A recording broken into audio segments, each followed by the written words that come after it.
Hi, I'm Madeline, and I'll be your personal tour guide for Mission San Jose, the 14th mission. Father Furman Lassoon found Mission San Jose on June 11, 1791.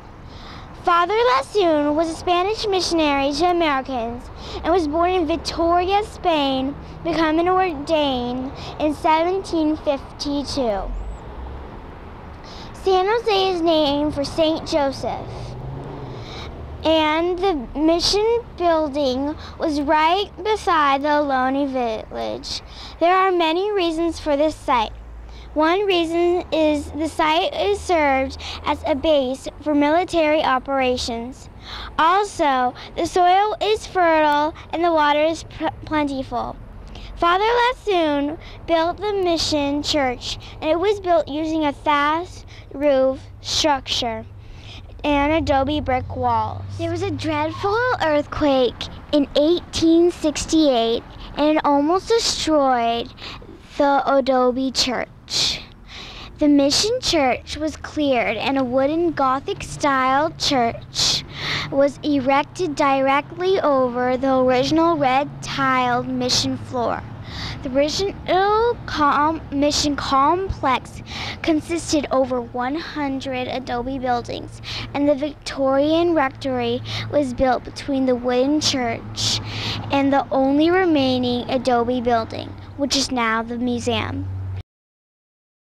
After carefully removing the 100-year-old wooden church, the original foundations, work started on the exact replica of the 1809 adobe church.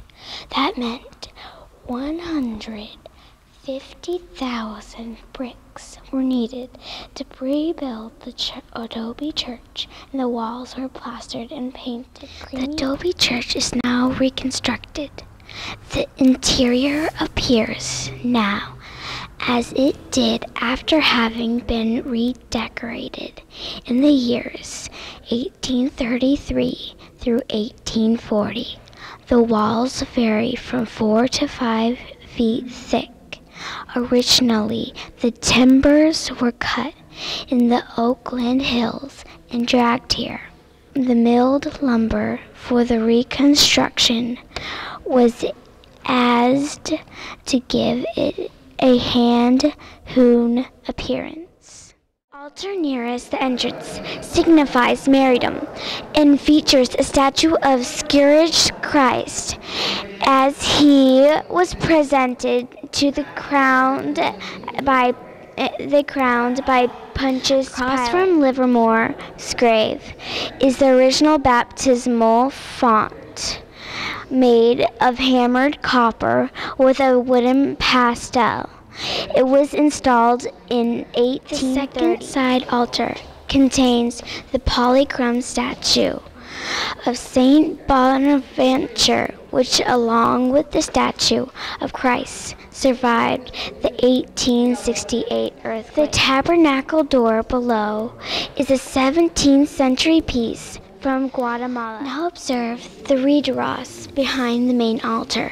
Below the painting of Christ are his earthly parents. The statue of St. Joseph, patron of the mission, is Spanish from the 15th century. The statue of Mary was carved in Mexico in the 18th century. Above Christ are two carved figures, a dove representing the Holy Spirit, and at the top is God the Father.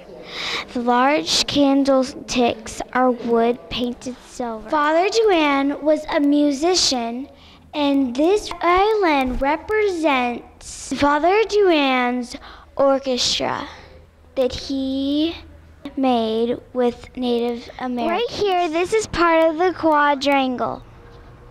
The quadrangle is supposed to be 900 feet long every side, but this is only part of it. How the mission day started was first they went to Mass and say their morning prayers. During the middle of the day, the women were assigned dressmaking, knitting, weaving, embroidering, laundering, and cooking.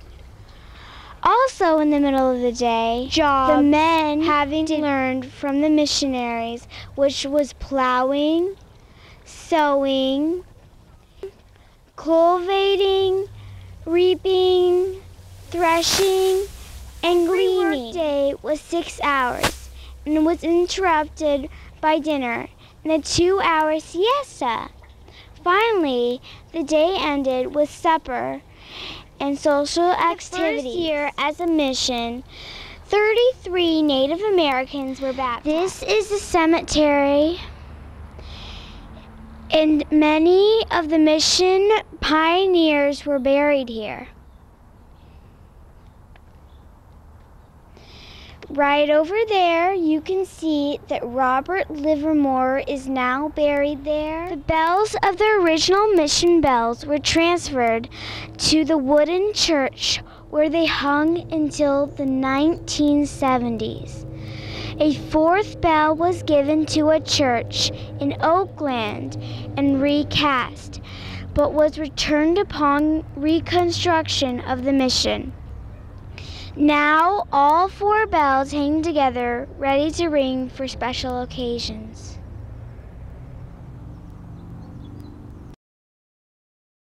Father Joanne was a very good magician and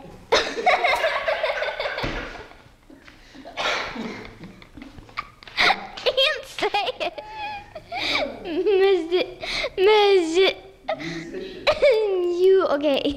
Musician. Okay.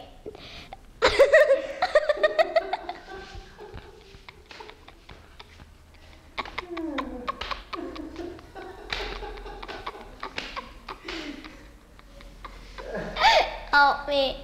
Oh, okay. We're gonna be here for Okay. Oh, okay. Okay. Joanne. Okay.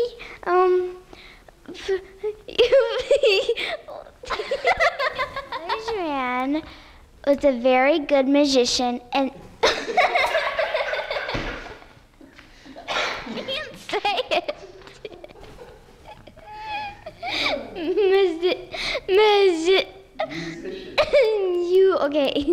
Musician. Okay.